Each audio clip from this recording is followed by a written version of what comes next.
แต่เช้าไอ้ลุงพ่อมาไปตลาดนัดจ้ะพี่น้องตลาดนัดบ้านเจซีจ้ะไปซื้อเนื้อซื้อยังมาไว้ขายคนเดียวพอบัวแล้วจ้ะส่วนผักคือสิบริซื้อดอกไปหาซื้อเอาแต่เนื้อซื้อเอาอาหารมาเก็บไว้ในครอบครัวจ้ะพี่น้องไปตามมาบัวกับลุงพ่อเขาตลาดนัดบ้านเจซีจ้ะพี่น้องถนนคอนกรีตบ้านเจซีพี่น้องที่ลูกกระบัวมาแจกกล้วยประเทศฮอดส่วนบ้านกระบัวจะมาถึงบ้านเจซีเอ้ยเพิ่นได้ถนนพอดีเด้อกระดาษกล้องกระบัววิ่งกันสั้นที่รถมันถ่ายได้แล้วป่ะเนาะโอ้ยอักษรถ้าพี่น้องตามไปมาถึงแล้วจ้าพี่น้องคนคือเป็นบางๆเบาๆทั้งมันฮะคนคือบ่ค่อยหลายเนาะหรือว่าประบวกกับลุงพรมาช่วยว่าเนาะรถไหล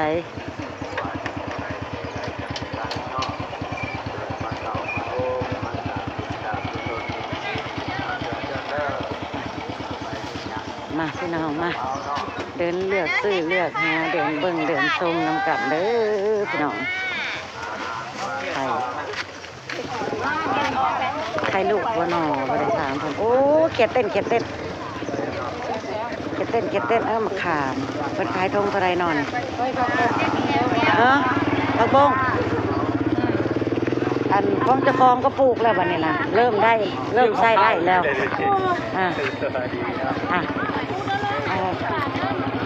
ด้วยมันแก้วนะของเขาไปจากหัวใหญ่จังเลยอุ้ยไข่มดแดงทงเท่าไรนี่นะไข่มดแดงเริ่มเลยเด้อไข่ผมเนาะเริ่มอาหารตามฤดูกาลลุงพร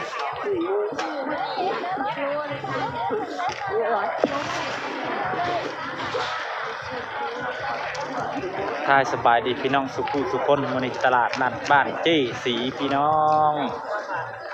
น้ำส้มเศร้าหมางมะละบ่นะมะละขี้นกคือน้อยใหญ่จ้ะไม่ใหญ่ถ้าไม่ใหญ่แล้ว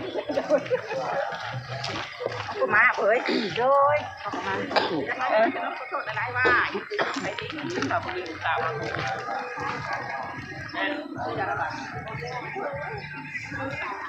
โทปิกนี่เป็นตาแซ่บใช่พี่น้องง่ายงามแท้เป็นตาหวานดีนี่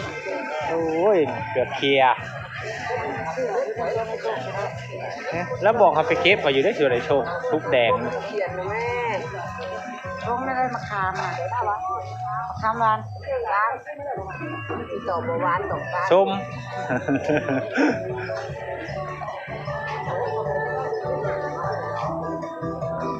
อาหารทะเลทั้งนี้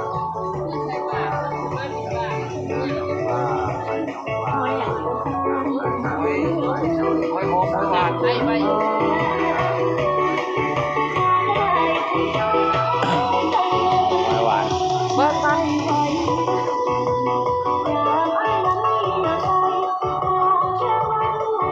เขียดชาวบ้านแนมหามาหุ้งไงเด้อมาหุ้งนั่นมาหุ้งซุปมาหุ้งดิบๆนะดิบนะอยู่แล้วลองอะไรนี่20 บาทอันนี้เด้20 บาททุกอย่างสีอย่างนี้มันเลือกเขาเบิ่งเลย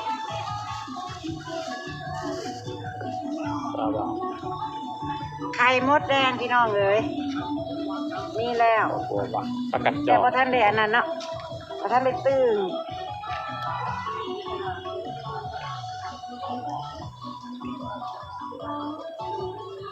ลายเติบอยู่ด้วยตลาด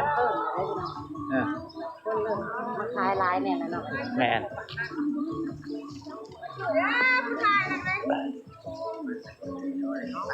ดีได้แบบนี้มีฟ้าปิดให้พ่อ บาทมันมีฝาปิดนะอย่าเอาไปแล้วไก่เขากินหมดได้ กระถางใส่ต้นไม้ ทางปลูกต้นไม้ก็เป็นตะแพงใช้คนขาย คนขายปุ๊บ ชื่อน้ำเราไปชื่อได้แล้วบอกเขาชื่อได้หนูหมดแล้วชื่อกินได้มือได้เลย โอ้มันแก่เลย มันแกวออกเลยดิ มัน ชื่อได้ไหมมันมาห้ามมันนั่น ไปทอดมันสะพี่น้อง นี่เบามันเขานั่นน้ำมันแมง ตรงเลยน่ะ น้ำบาดมันแมงพอดีน้ำมันคลองบาดกระลำเลยเด้ชมไปแล้วมาไปชื่อชอย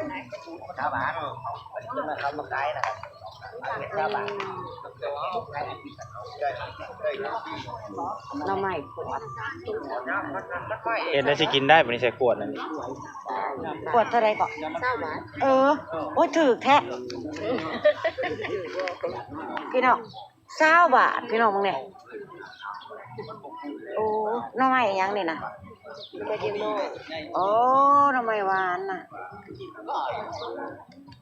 เอาบ่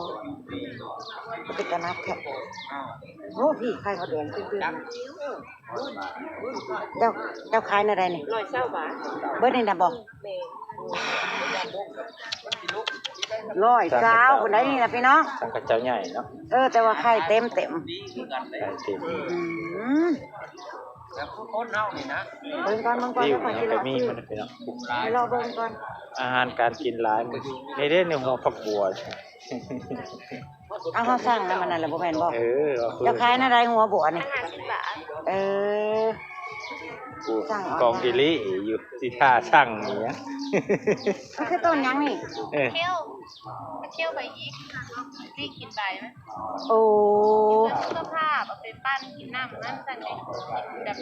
พักอะไรยังก็พักกัดหน้าได้ไปพักไปหัว นั่น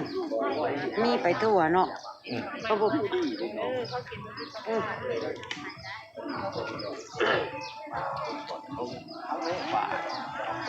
ปลาคอใหญ่พี่น้องปลาคอใหญ่ ปลาคอใหญ่หมอลำเชียงมาฮอดแล้ว ทีม เจ้าขาย ห่อ โลอะไรอะ เกลือใส่ 150 150 ตัวใหญ่นี่แหละตัวน้อยก็ราคาลดลง เอาไปเฮ็ดหน่อย รูดน้องบ่ลุง เออ เออ ใหญ่ใหญ่นำ ง่ายไปง่ายมาเนาะ นำใหญ่กว่า เครื่องยังอีกเครื่องน้ำ ผักบัวจุกจักบาทผักบัวในจุกหนึง20 บาทก็จะมาให้ไก่ค่อย เอาของเจ้ายังบ่มีดอก บ่ เอาไว้อีกเบิด เอาจุกหนึงเลือกเอาหัวใหญ่เด้อ โอ้ยมันก็ได้ไปขโมยอยู่ดิ เราทั้งหมดนะ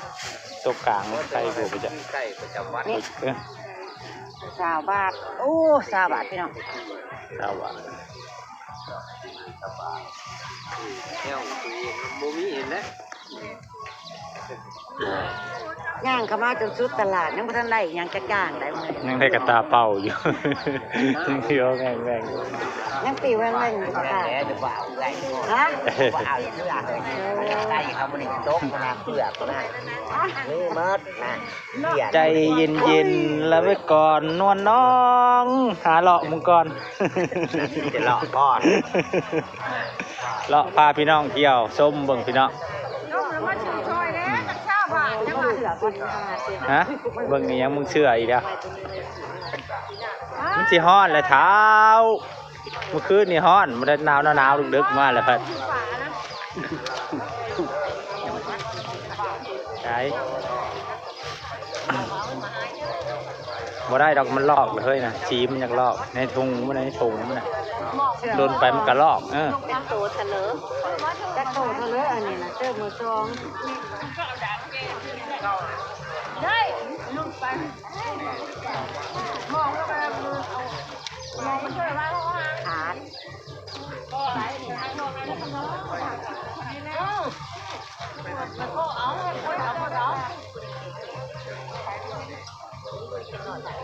มันไม่มาชื่อลงกันมันไม่หายมันไม่ได้หายแบบนี้ เครื่องใจเครื่องโกงเพื่อนพี่น้องปุ๊บลายของคน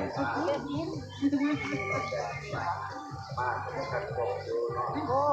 เอาหกมันโอ้ได้ให้ชาม แต่ว่า ให้พอดี ขาเพิ่นดีอยู่แต่มันเก่าแห้ง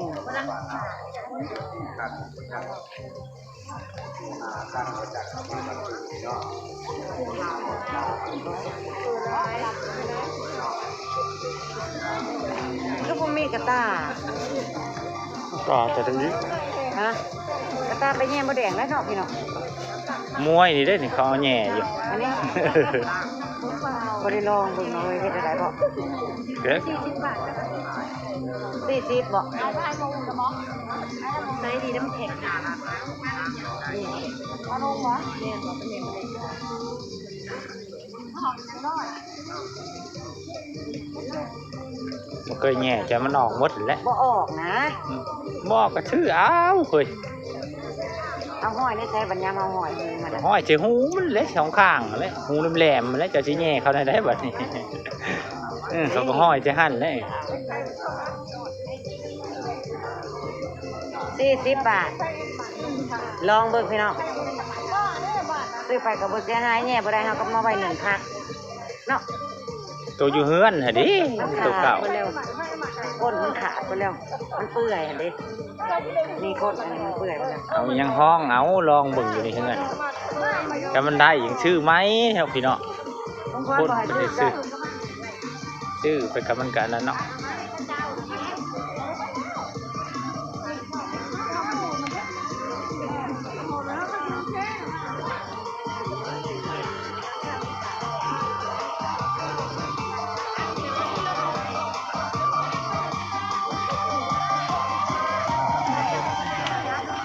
เนี่ยจะจ่าย ว้ายแม่จุน่าช่วยใส่ก๋วยเตี๋ยวงานได้ไปละกันได้ยังจ้ะ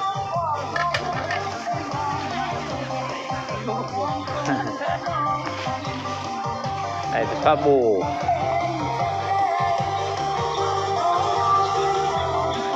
บ่ได้ชวนเจ๊เจี๊ยบมาหาเบิ่งมันเบื่อทอด ถอนมันบ่ มันเปลี่ยนจากกล้วยก็เป็นงั้นนะ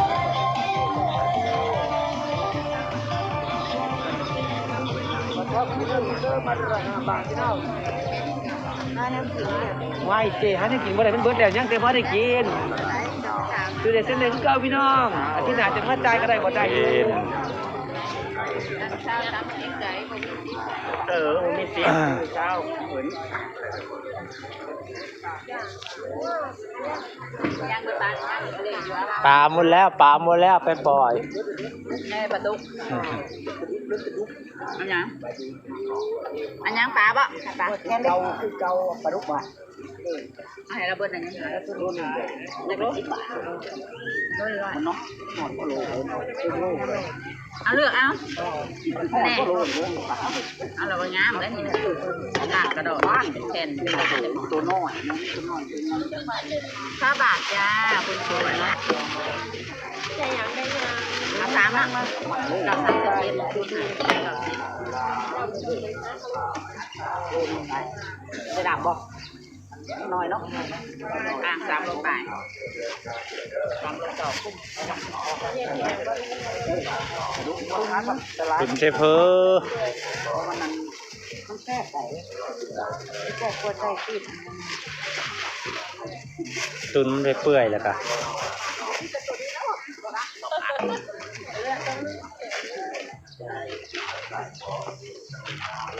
อะไรนะ27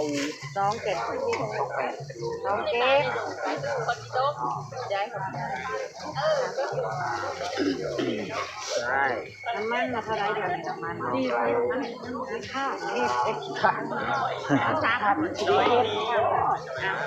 อันยังเด้สิม้วนสิหมูเด้อมาได้100ห้วยมาได้มามันคือใครรู้ไหม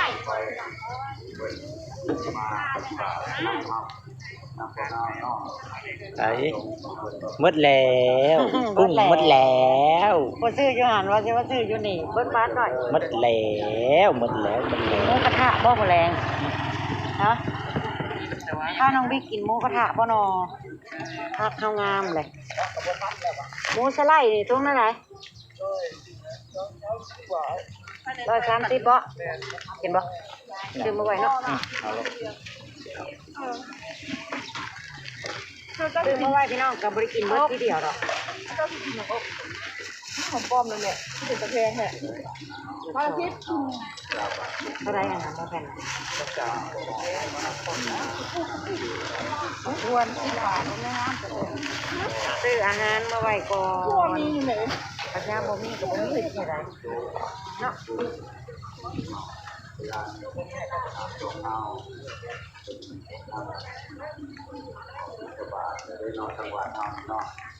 เอาอยู่บ่ลูกชิ้นเอ้ย ฮะ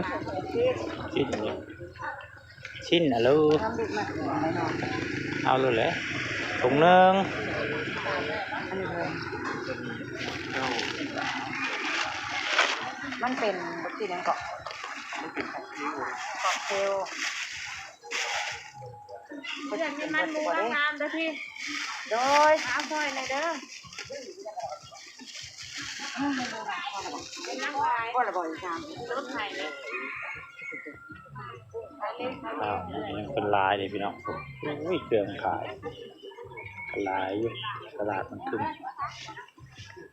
มันมีคนขายลายพี่น้องแต่คนชื่อเบาบางเลยพี่น้องปลาบัว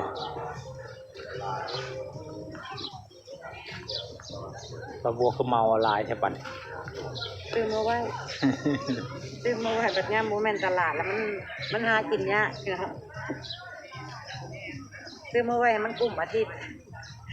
ตลาดเขาไปขึ้น เนาะอาทิตย์หนึ่งก็สิซื้อเทื่อหนึงนี่ละบ่ได้ซื้อซุมื้อ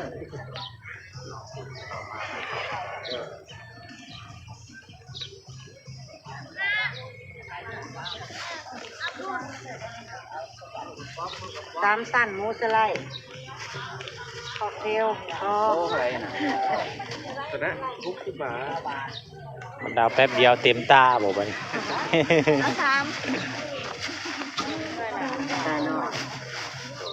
เต็มตาแล้ว ส่วนไข่มดแดงสิไปแหย่เองจ้ะบ่ซื้อแล้วจ้ะชวนลุงพรไปแหย่ก็เมื่อนี่เนาะไปลองเบิ่งเนาะข้าวเนื้อจะได้ซื้อให้แน่นะหนังน่ะโล30 บาทก็ได้นะขึ้นมันนะ30คือบ่ดูเห็ดแต่ว่าน้ำงามเลยพี่เบิ่งก่อน มากะ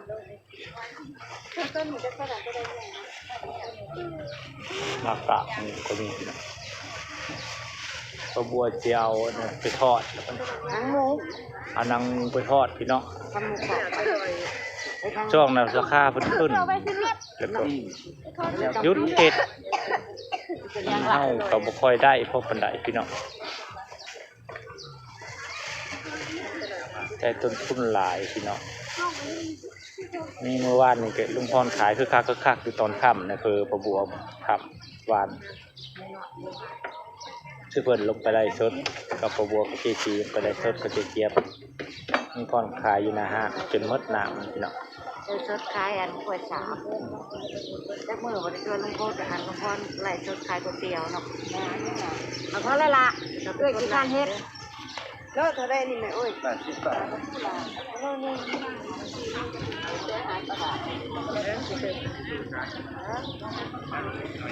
อันนี้บอกเอามาไว้บ่ ฮะ เอามาไว้บ่ปลานินหรือปลาดุกทะเลบนก้นเลยเอามาไว้พัดอีกเลยขันหยาดพัดเป็ดเนาะไว้พัดเป็ดครับอันนี้แต่มันตัวน้อยพัดเป็ดนี่เอาตัวน้อยหรือตัวไงปลานินบ่หรือปลาดุกเอาบ่มา แต่จับ อ้าว กินได้หมดก่อน ปลานินนั่นแหละ ค่อยกินได้หมด ง่ายใช้น้ำล้าง ว่าแต่มันสุกมันเป็นลุงพรกินไม่ได้เนาะพี่น้อง แต่ว่าเพราะ ทั้งนั้นก็เฮียคือกันแล้วทั้งนี้เจ้ทั้งนั้นก็เฮีย ต้องมาเช็ดก่อน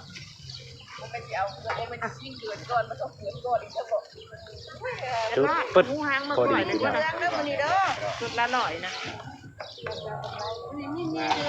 มีเหลืองมีเลย ใช่ไปดีกว่า ฮะ เราจะได้กินได้เงี้ย ได้ไหมพี่เลยเนาะ ฮะ เราจะเราขาย 19 นาทีแล้ว เอาปวดเดียวโลดเอาปวดเดียวมันเช้า แล้ แล้ว ว จ้ะ นะ พบกันคลิปหน้าจ้ะพบกันที่ป้าแย่บ่แดง